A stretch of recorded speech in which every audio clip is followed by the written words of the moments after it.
Oi, gente, nessa segunda-feira de carnaval, dia especial que a maioria de vocês está curtindo ou a praia, ou a serra, ou com os familiares, o nosso Fala Rio Grande também vai estar um pouquinho diferente. A gente vai trazer para vocês uma reportagem super especial que a Natália Sattler fez, que são os caminhos germânicos. Confira a partir de agora.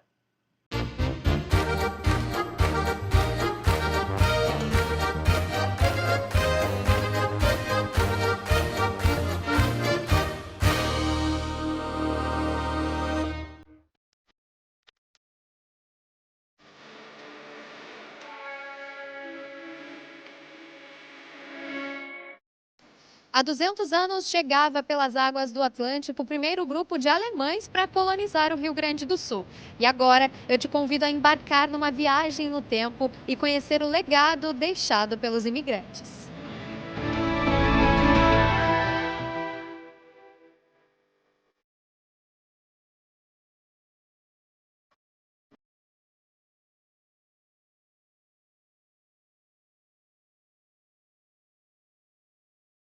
Quem também embarcou com a gente nessa viagem histórica é o professor e historiador Eduardo Ferreira, que sabe tudo sobre a imigração alemã e vai nos contar agora o que leva essas pessoas nessa época, 1824, a virem para cá, atravessarem o oceano, mudarem de continente. A Europa, nesse período, né, 1824, está passando por grandes transformações e principalmente as áreas que eram antes rurais está passando por um processo de mecanização. E aí muitos colonos começam a não ter mais emprego, não ter, né, onde ficar, onde morar, e eles vão então para as regiões portuárias, aonde está surgindo, né, a oportunidade de irem para um novo lugar, para ir para a América. A maioria, né, dos alemães, o interesse era ir para os Estados Unidos, que era já um país que já tinha tido a sua independência há mais tempo, mas tinha uma outra opção que era vir para o Brasil, aonde tinha toda uma propaganda, né, uma promessa de, né, uma vida melhor, e essas pessoas como estavam, né, muitas vezes sem teto, muitas vezes, né, sem uma perspectiva de futuro, vinham com uma esperança, né, de uma vida melhor e aí enfrentando vários riscos, perigos, porque era uma viagem muito difícil de se fazer.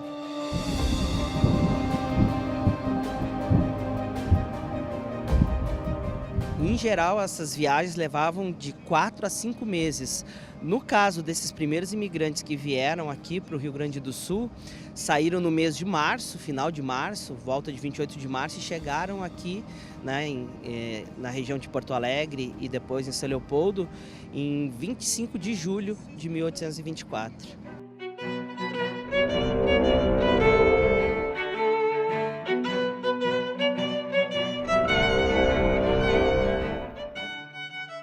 E agora vamos para a terra firme, porque é de lá que a história continua. A primeira parada dos alemães antes de seguirem para São Leopoldo foi Porto Alegre. Parte deles ficou por aqui e ajudou a construir a cidade que conhecemos hoje.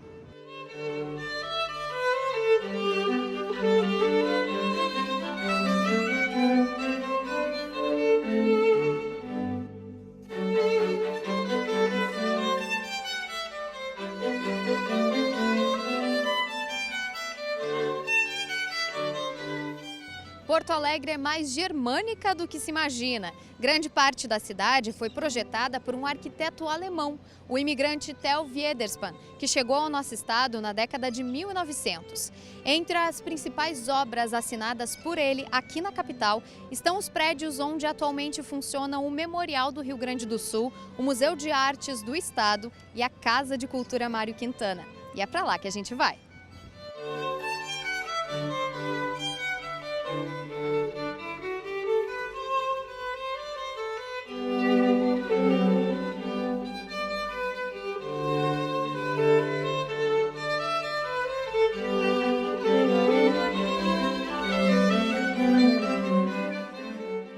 Aqui no segundo andar da Casa de Cultura, onde ficam as duas alas originais do antigo Hotel Majestic, acontece uma exposição que relembra a vida e as obras do arquiteto alemão.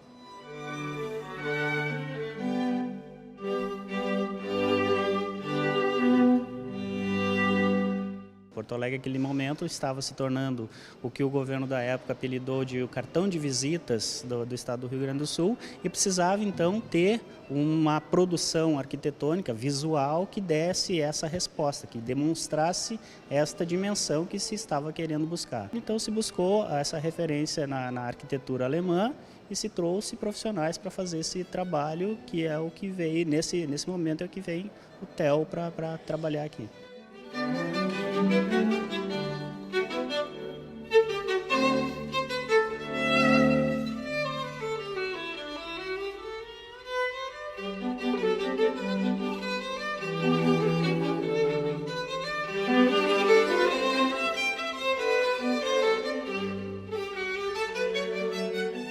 E o que os visitantes vão encontrar na exposição quando vierem aqui? Nós temos aqui algumas plantas, alguns originais dele mesmo, instrumentos utilizados, inclusive objetos pessoais, como é o caso da bengala, que ele no fim da vida acabou utilizando para se locomover pela cidade.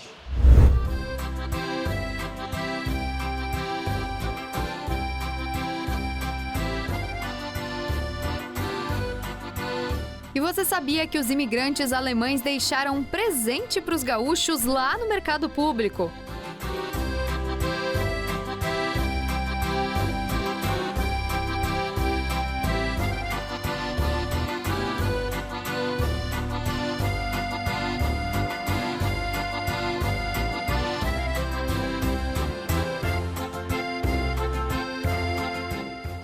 O Gambrinos é o restaurante mais antigo do Rio Grande do Sul e um dos mais tradicionais do país. Muita gente pode ficar confusa por saber que o local é conhecido por servir pratos típicos portugueses. Mas sim, o restaurante tem ligação com os imigrantes alemães.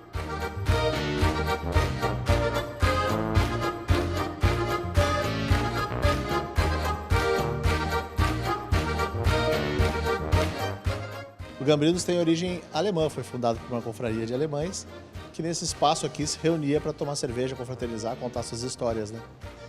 Inclusive a gente tem uma pintura na parede ali muito interessante, né, João? Sim, a pintura do Gambrinos, que é o deus da cerveja e da alegria, que foi encontrada por acaso na reforma do mercado público nos anos 90, que a gente reformou o Gambrinos também, e se encontrou essa pintura raspando as paredes.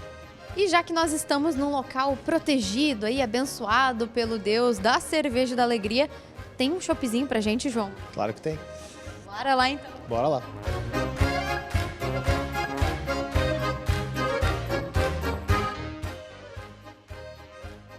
E chegou o nosso chopinho. Em português, saúde. Em alemão. Prost, ou Gambrinos, deus da cerveja. Bora lá, então.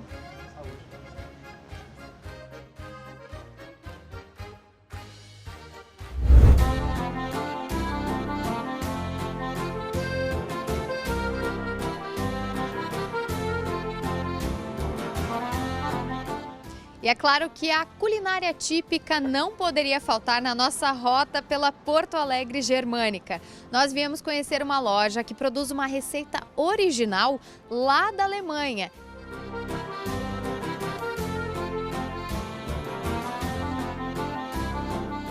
E foram os irmãos Mariana e Matheus que trouxeram essa receita para cá. A gente morou um tempo bem expressivo lá na Alemanha e quando chegou aqui, a gente não conseguia encontrar o bretzel e era uma coisa do nosso dia a dia lá, porque o bretzel é o símbolo da padaria na Alemanha, né, dos padeiros na Alemanha.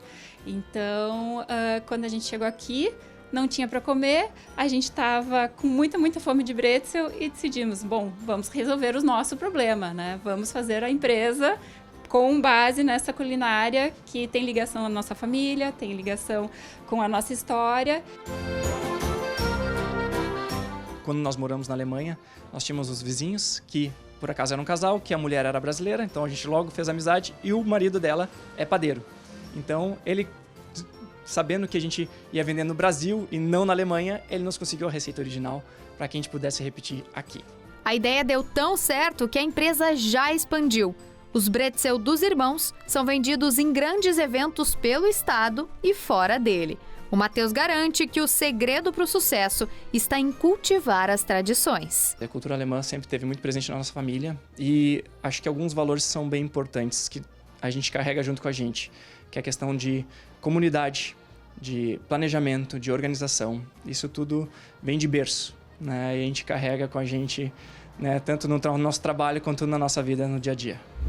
Já conhecemos a história da família, dessa receita típica alemã, e é claro que eu não poderia sair daqui sem experimentar, né, Matheus? Tem que experimentar o jeito tradicional de se fazer o bretzel, o jeito alemão. É imperdível.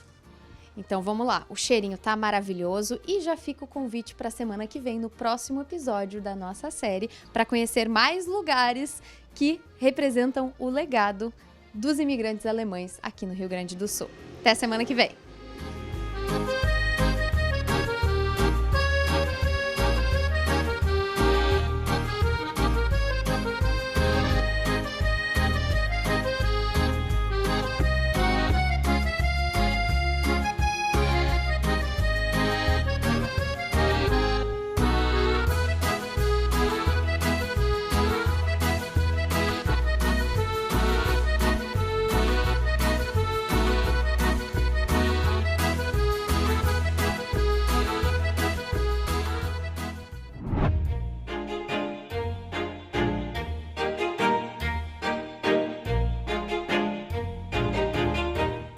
Berço da imigração alemã no Rio Grande do Sul, marco zero da Rota Romântica. São Leopoldo exibe o legado germânico logo na entrada. Foi neste ponto da cidade que o primeiro grupo de colonos desembarcou em julho de 1824. Aqui fica um dos patrimônios históricos de São Leopoldo, o Monumento do Imigrante. E ao centro dele, um personagem curioso, que logo a gente te conta quem era. Após o desembarque, os pioneiros vieram para essa casa. Antes de abrigá-los, a construção de 1788 fazia parte da Real Feitoria do Linho e Cânhamo, uma fazenda do Império, onde era plantado vegetal que dava origem à matéria-prima para fabricar cordas de navios. Em homenagem aos alemães, o local passou a se chamar Casa do Imigrante. Mas seguimos viagem, que ainda tem muita história pela frente.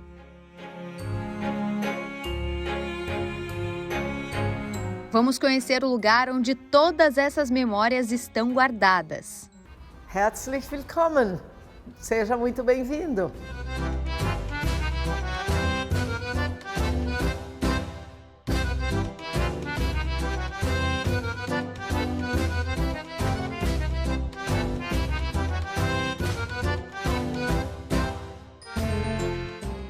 E olha que interessante, logo na entrada do museu a gente já encontra este quadro que retrata a chegada dos primeiros colonos aqui em São Leopoldo, é isso, Ingrid? É, exatamente isso. São 38 que saíram da Alemanha e 39 que chegaram. O 39 está aqui. Esse é o bebê que nasceu durante a viagem, foi registrado no Rio de Janeiro. O quadro mostra as ferramentas, não tem nenhuma arma, são tudo ferramentas que mostram na moldura, e inclusive eles trazendo ferramentas aqui e aqui. E em cima então diz: honrem aos nossos pais, né? Honrem aos seus antepassados, Ehre die Väter. Então a água da enchente agora chegou nesse ponto aqui. Por sorte não afetou o quadro. Por sorte não afetou o quadro, que é uma pintura a óleo, que talvez teria sido bem prejudicada, né? E o que mais aqui no acervo a gente pode conferir sobre a imigração alemã? Nós temos muitos acervos, nós somos o maior acervo, mas nós temos alguma coisa especial, que é única. Tem uma peça que também é única aqui, que é a medalha que o coronel Dr. João Daniel Hillebrand recebeu em Waterloo, pela famosa batalha de Waterloo. Ele ganhou essa medalha. Ele fazia o registro dos imigrantes, nome por nome, e esse livro grudou aqui em cima. Quando a gente conseguiu abrir, a gente abriu aqui, tirou o livro, colocou assim, e a água correu e a tinta não borrou. E quanto tempo vocês acabaram ficando fechados por causa da enchente? Nós fechamos praticamente no dia 3 de maio, que começou aquilo tudo, e reabrimos oficialmente no dia 25 de julho. Claro que nesse meio tempo a gente trabalhou muito aqui, né? Mas não estava aberto à visitação ainda. Sim. E a data, né, bem marcada, Ah, 25 de julho. e bicentenário, não é 201, 202, é 200. Isso vai ser uma coisa única na nossa vida, uma data tão emblemática.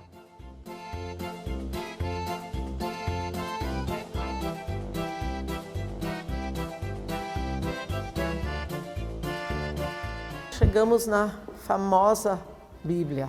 Essa é a peça mais antiga do acervo do museu. A peça mais antiga do acervo do museu, de 1765. Toda ela restaurada, página por página. Eles trazem a Bíblia, o inário, o catecismo e a lousa. Então, a igreja e a escola.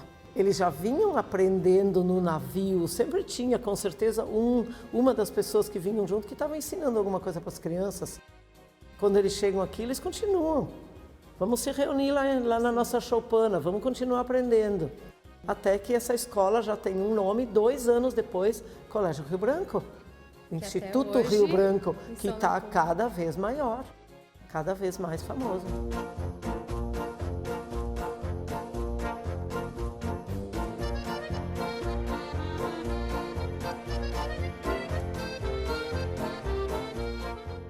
Tem um personagem curioso, essa estátua aqui. Quem ele era? Por que ele desperta curiosidade na população? Ele, na verdade, é o colono. Ele não tem um nome. Muitas pessoas confundem ele com o Padre Reus. Inclusive, a gente vê passando na frente da praça fazendo sinal da cruz. Não é o Padre Reus, ele é simplesmente o colono ou um imigrante.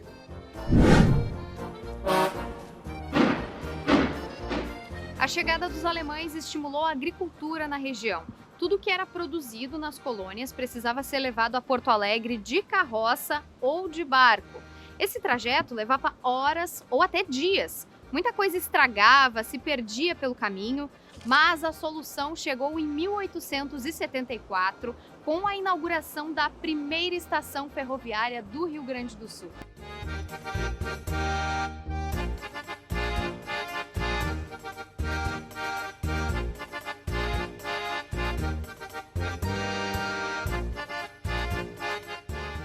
A ferrovia tem muita história relacionada à imigração alemã, né?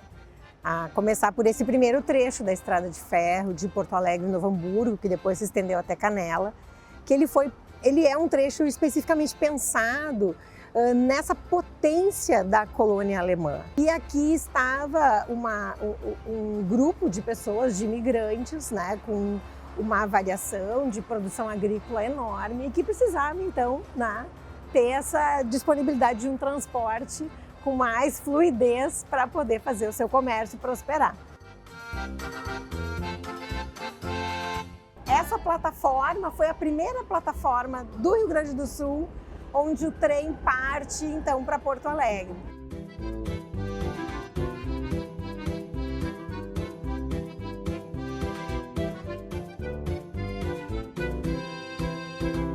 As pessoas que vêm nos visitar, elas estão visitando um sítio histórico de onde partiu o primeiro trem em 1874 rumo a Porto Alegre.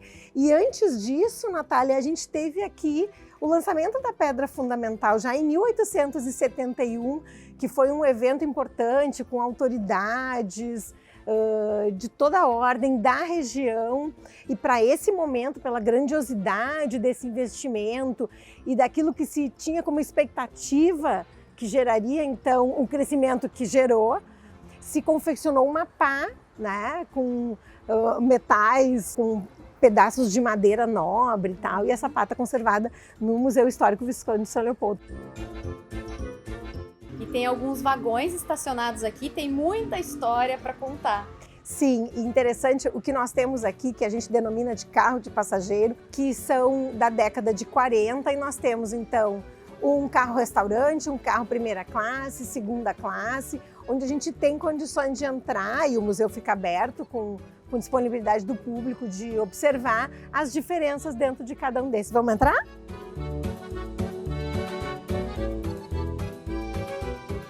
Então aqui a gente tem a copa, né, desse carro-restaurante, que servia então os passageiros que ficavam aqui, né? E o carro-restaurante, ele é sempre próximo ao carro de primeira classe.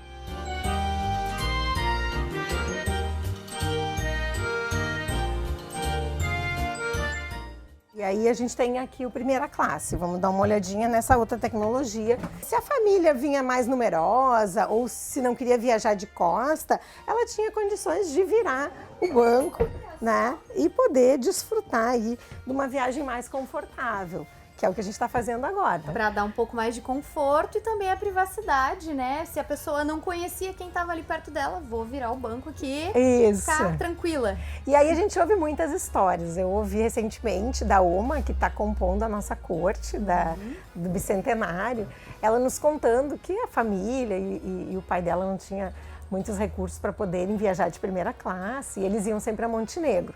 E o dia, então, que o pai dela conseguiu fazer uma compra de primeira classe, e eles sentaram, o pai dela pediu que ela desse o lugar para uma senhora que estava com a criança no colo.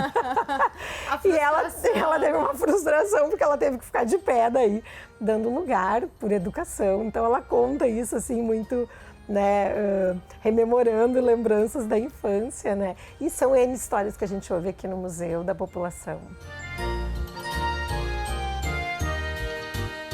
Nós tivemos a oportunidade de visitar o vagão da primeira classe com a Alice, que nos trouxe tantas memórias, tantas histórias.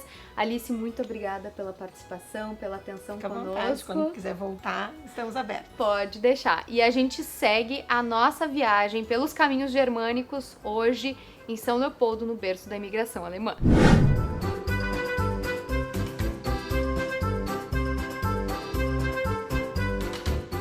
Torta de maçã, a famosa Floresta Negra, deu água na boca, né? São delícias germânicas tradicionais lá da Alemanha que são bem populares nas regiões de colonização alemã, aqui no Rio Grande do Sul. E a gente veio conhecer essa tortaria artesanal no centro de São Leopoldo que produz todas elas e tem muita história bacana para contar. Bora lá?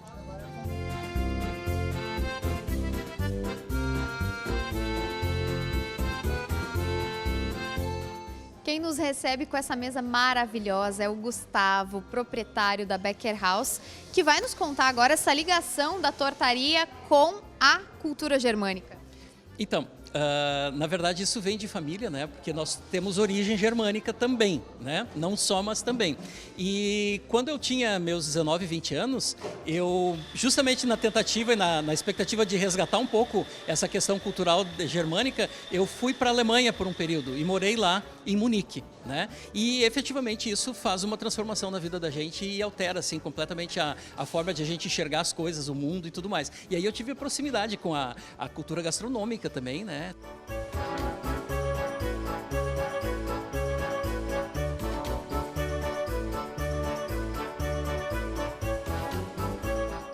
E aqui a gente tem a torta Floresta Negra, que no alemão se chama Schwarzwälder Kirschtorte, né? Ela vem da região da Floresta Negra e basicamente é feita com um bolo de cacau, chocolate, chantilly e cerejas, né? A receita é original e a gente prima pelos ingredientes que reprisem efetivamente uma receita que seria feita na Alemanha. Isso é muito especial. Aqui do lado a gente tem o tradicional Käsekuchen, que é o bolo de ricota, a torta de ricota, que eu sempre brinco e falo para os nossos clientes, as avós faziam essa torta de ricota na colônia, né? Trouxeram essa receita da Alemanha, desenvolveram e continuam desenvolvendo hoje aqui no Brasil. Então essa torta de ricota ela tem elementos muito fortes afetivos. E a gente, então, reproduz ela aqui e ela é algo assim que liga realmente as pessoas de volta com as suas origens, com a vida da família, a avó ajudava a fazer, a mãe fazia, enfim, tem todo esse resgate. E hoje a gente tem alguns elementos adicionais, assim, né? Ela não precisa ser consumida exatamente assim, pura, né? Neutra como ela é. Ela pode ser consumida com uma calda, que a gente também fornece e tal. E um exemplo disso é essa torta aqui, que seria a nossa torta de frutas vermelhas, que é a torta de ricota com a sua caldinha já, com seu complemento. Também bastante saboroso e muito tradicional, né? As frutas vermelhas são muito tradicionais na Alemanha. Dá água na boca da gente ver essa mesa linda aqui que foi preparada. Eu queria saber se a gente pode experimentar. Mas claro, com certeza. Vou me me aventurar pelos sabores germânicos, mas não pelo idioma. Esta aqui é a torta Floresta Negra. E como se pronuncia o nome dela em alemão, Gustavo? Ela é a Schwarzwälder Kirschtorte. Então, guten Appetit! Muito obrigada! Nome difícil, mas um sabor maravilhoso. E a gente encerra por aqui a nossa visita ao berço da imigração alemã.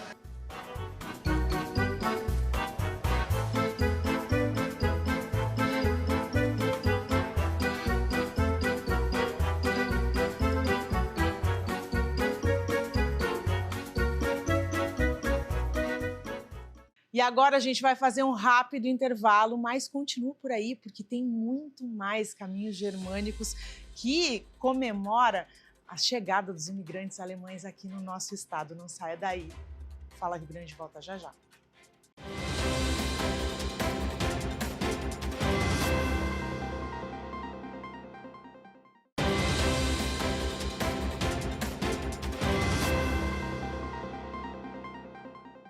Na Ubra, você tem um futuro com raízes sólidas. O vestibular 2025 tá on. São mais de 30 opções de cursos presenciais, híbridos e EAD para você estudar com flexibilidade. E por falar nisso, sabia que você pode ingressar no curso dos seus sonhos por vestibular, segunda graduação, transferência ou nota do Enem? Aqui você tem condições de pagamento super especiais com opções de parcelamento e financiamento exclusivas, além de descontos imperdíveis. Estude com equilíbrio entre a teoria e a prática, com uma infraestrutura que oferece a melhor experiência e ultrapasse fronteiras com oportunidade de intercâmbio. Acesse ubra.br/vestibular e matricule-se. Ubra, nossas raízes são do Sul.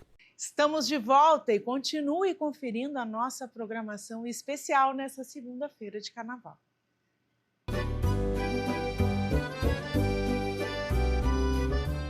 Uma cidade forjada por mãos pioneiras. Novo Hamburgo, hoje capital nacional do calçado, já foi colônia de São Leopoldo. E tudo começou aqui, em Hamburgo Velho, bairro mais antigo da cidade, onde as principais estradas que ligavam o interior à capital se encontravam. Passagem obrigatória de comerciantes, artesãos e agricultores. A localização privilegiada fez da pequena colônia o primeiro centro comercial da época. O principal armazém de Hamburgerberg funcionava nesta casa, onde morava o comerciante alemão Johann Peter Schmidt, que com o tempo passou a ser conhecido como João Pedro.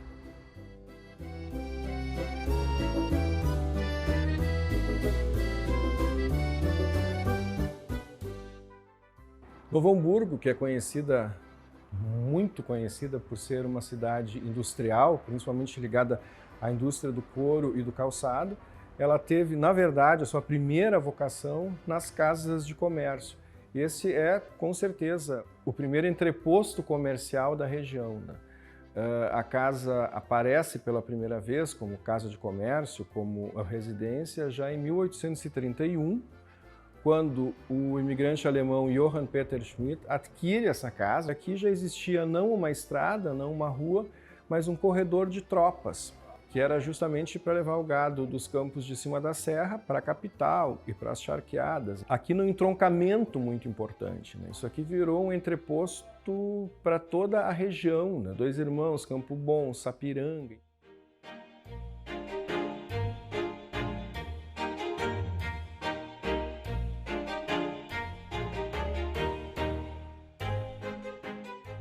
Nesse espaço aqui, originalmente era a venda, né? Com o rebaixamento da rua, em 1922, 23, a venda passa para o andar de baixo. Mas originalmente era este o armazém, uma sala, um quarto.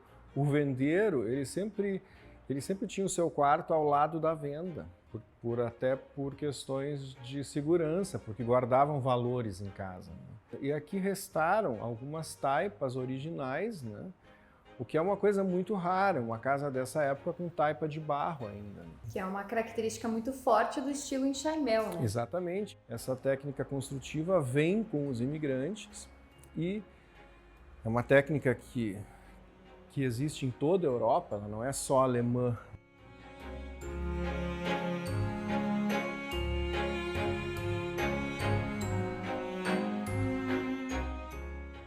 Comércio e indústria ainda são a força da economia de Novo Hamburgo, mas se engana quem pensa que a cidade vive apenas de trabalho. A prova disso fica no interior do município. Aqui em Lomba Grande existe uma rota turística com restaurantes, sítios, balneários e até um passeio curioso, considerado patrimônio histórico e cultural de Novo Hamburgo. Aqui, carreta de boi, a gente põe 2 bois numa carreta, 2 bois na outra, tá? Daí eu vou cangar eles, vou te mostrar como canga e vamos fazer um passeio, vamos? Vamos lá! Chegou a hora de cangar o boi. Explica pra gente o que significa isso, seu Décio. Ô, Natália, agora a gente vai pegar essa junta de boi, vamos pôr na carreta, mostrar como antigamente os colonos, né, Natália? E dependia do boi.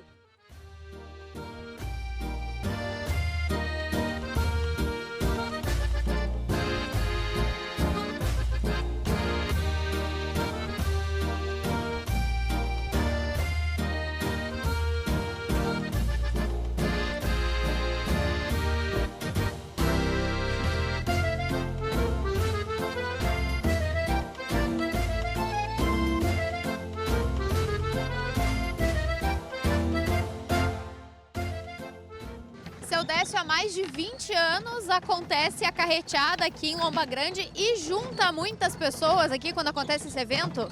Ô, Natália, sim, começou no ano de 2003, nós estamos indo para 21, né? Junta. Isso dá em torno de 310 a 320 carretas e para ter uma base dá bastante público. Nós temos um desfile no centro da Lomba Grande que junta o pessoal morador, vem pessoal de outras cidades nos visitar. É muito bonito, viu? Essa era a forma, então, que os colonos tinham de transportar o que eles produziam até a capital, até os armazéns ali em Novo Hamburgo, né? Isso, Natália, porque antigamente não existia carros, né? Então a maneira de transportar a mercadoria e ir até um armazém, buscar o mantimento para casa, era tudo de carreta de bois, né? E a gente vê que eles vão devagarinho, isso levava dias, né? Ah, sim. O meu pai me contava, no tempo dos avós, eles ficavam uma semana viajando, eles tinham os pontos de parada, sabe? Eles saíam de carreta, pousavam em tal lugar, ali reunia bastante carreteiros, conversavam, passavam a noite, no outro dia de manhã cedo seguiam viagem, e aí cada um tinha um destino, né? E entregar suas mercadorias, cada um levava alguma coisa, fazia muito carvão, plantação que colhia, e aí ali eles negociavam. Ia nos mercados, né? E trazia o mantimento para a família em casa. Às vezes era 3, 4, 5 dias na estrada de carreta de boi.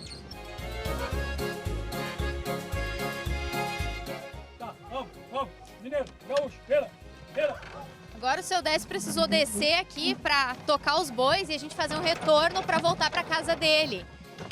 Essa era uma rotina dos colonos, até porque a gente vê que as estradas são bem estreitas por aqui.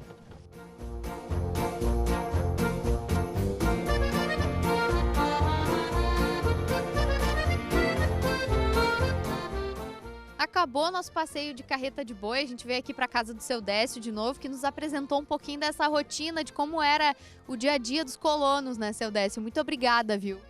Eu que agradeço, Natália. Obrigado pela visita, pela reportagem e fica o convite, tá? Quem quiser vir aqui conhecer como é a lida, como é a carreta de boi. Todos os anos, o primeiro fim de semana de março, sai a carreteada, um desfile no centro da Lomba Grande. Tá feito o convite. A gente está chegando na casa da Roberta, que é descendente de imigrantes alemães que colonizaram a região de Lomba Grande, e ela encontrou na gastronomia uma forma de cultivar a tradição dos antepassados. Boa tarde, licença. Tudo certo, Jonathan? Certo. Roberta, fiquei sabendo que vocês produzem muita coisa boa por aqui, é verdade? Só coisas boas, na verdade, né? A gente produz pães, bolachas, cucas. Inclusive, quero convidá-los a provar a nossa cuca hoje. Cuca de laranja. Olha só que delícia, gente. Vamos lá, então. Vamos sim. Vamos entrar.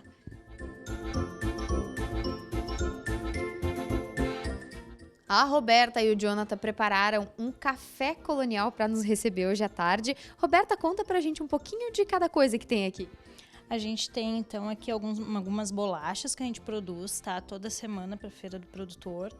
Temos bolo, pão, rosca, cuca, linguiça, pretzel e as chimias, né? Tudo para esperar vocês. Mas ainda tá faltando uma coisa, né? A cuca. Ah, importante! Eu acho que a gente pode fazer, né?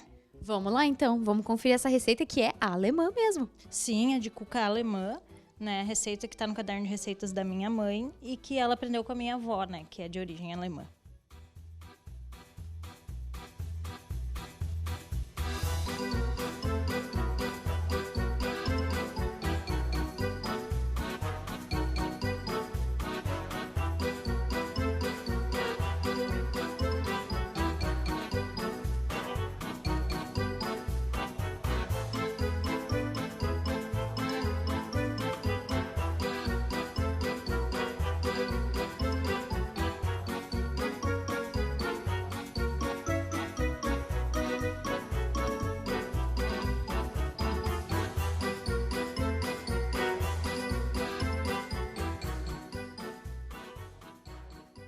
E a protagonista da nossa mesa do Café Colonial foi servida aqui, né, Roberta? Mas esses outros produtos, eles costumavam estar à mesa dos colonos também, né? Sim, sempre.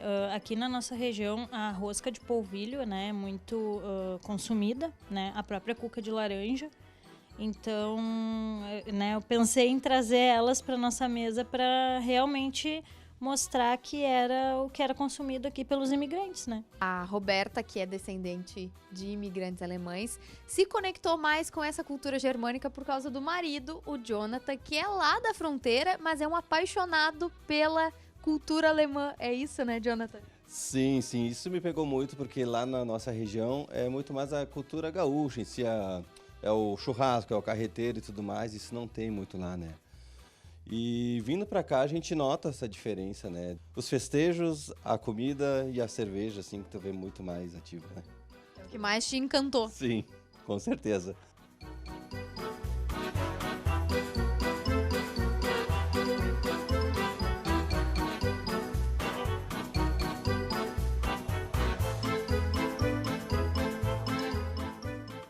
E a gente fica por aqui, espero que vocês tenham gostado do nosso passeio por Novo Hamburgo. A gente se encontra no próximo episódio de Caminhos Germânicos.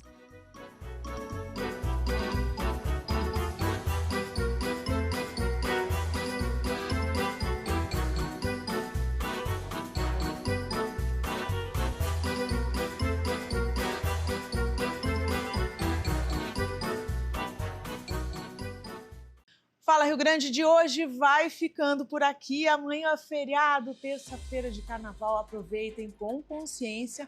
Não se esqueçam, água, protetor solar e muita animação. Afinal de contas, o nosso ano nesse país começa só depois da quarta-feira.